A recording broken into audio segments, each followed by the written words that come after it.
Welcome to Kirikalan magic show அப்படின்ற மாதிரி welcome to the land of miracle. Land of மிராக்கிளா? ஆமா, இந்த கிராமத்தோட வரவேற்பு பலகையில கூட இறைவன் வரமாக அளிக்கப்பட்ட இரட்டையர் கிராமம் தங்களை அன்புடன் வரவேற்கிறது அப்படின்னு தான் எழுதப்பட்டிருக்குமாம். அது என்ன கிராமம்?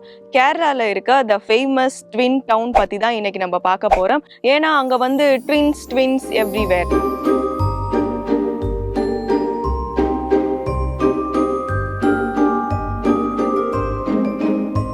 இந்த கிராமத்துல 220க்கும் மேல இரட்டையர்கள் இருக்கிறாங்க அப்படின்னு சொன்னா உங்களால நம்ப முடியுதா?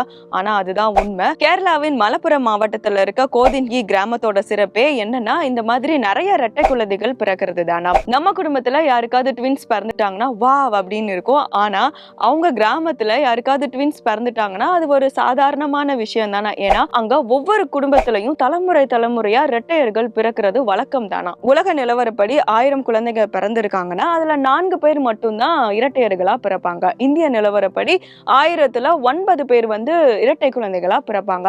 ஆனா இந்த கிராமத்துல மட்டும் 1000த்துல 45 பேர் இரட்டையர்களா பிறப்பாங்களா. இத பத்தி அந்த கிராம மக்கள் என்ன சொல்றாங்கன்னா, அவங்க கிராமத்துல அபூர்வமான சக்தி இருக்கிறதாவும், அந்த சக்தி தான் இப்படி இந்த மாதிரி நிறைய இரட்டை குழந்தைகள் பிறக்கிறதுக்கான காரணமா இருக்கு அப்படின்னு நம்புறாங்க. அந்த இரட்டையர்களோட பெயரை பதிவு செய்யறதுக்காண்டியும் அவங்களோட தேவையை பூர்த்தி செய்யறதுக்காண்டியும் டாக்கான்ற ஒரு அமைப்பை உருவாக்கி இருக்காங்க. இந்த டாக்கா அப்படின்னா ட்வின் அண்ட் கின் அசோசியேஷன், அதாவது இரட்டையர்கள் மற்றும் உறவினர்கள் சங்கம். 2016ல ஹைதராபாத் அறிவியல் மையம், லண்டன் மற்றும் ஜெர்மனி பல்கலைக்கழகத்தோட பேராசிரியர்கள்லாம் சேர்ந்து ஒரு குழுவை உருவாக்கி எதுக்காக இப்படி இரட்டையர்கள் அந்த ஊர்ல நிறைய பிறக்கிறாங்க அப்படின்ற ஒரு ஆராய்ச்சியை மேற்கொண்டிருக்காங்க. அதுக்காண்டி அங்க இருக்க இரட்டையர்களோட எச்செல்லாம் கலெக்ட் பண்ணி டிஎன்ஏ செக் பண்ணியிருக்காங்க. அதோட ஆய்வையும் வெளியிட்டிருக்காங்க.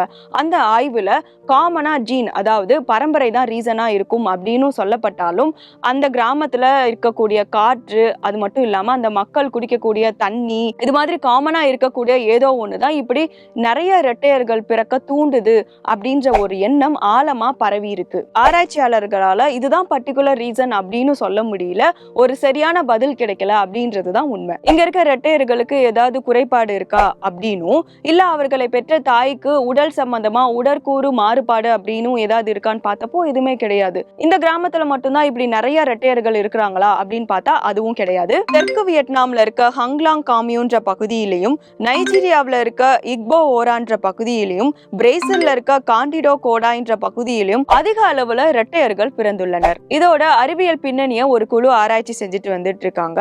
குறிப்பிட்ட ஒரு ஆய்வுக்கு அப்புறம் பெண்களுக்கு அதிக அளவுல இரட்டை குழந்தைகள் பிறப்பதற்கு காரணமா என்ன சொல்றாங்கன்னா, அந்த உள்ளூர் கிராமத்துல விளையக்கூடிய ஒரு வகையான கிழங்குதான் அப்படின்னு சொல்லப்பட்டாலும் இது இன்றளவும் தீர்க்க முடியாத ஒரு மர்மமா தான் இருந்துட்டு வருது.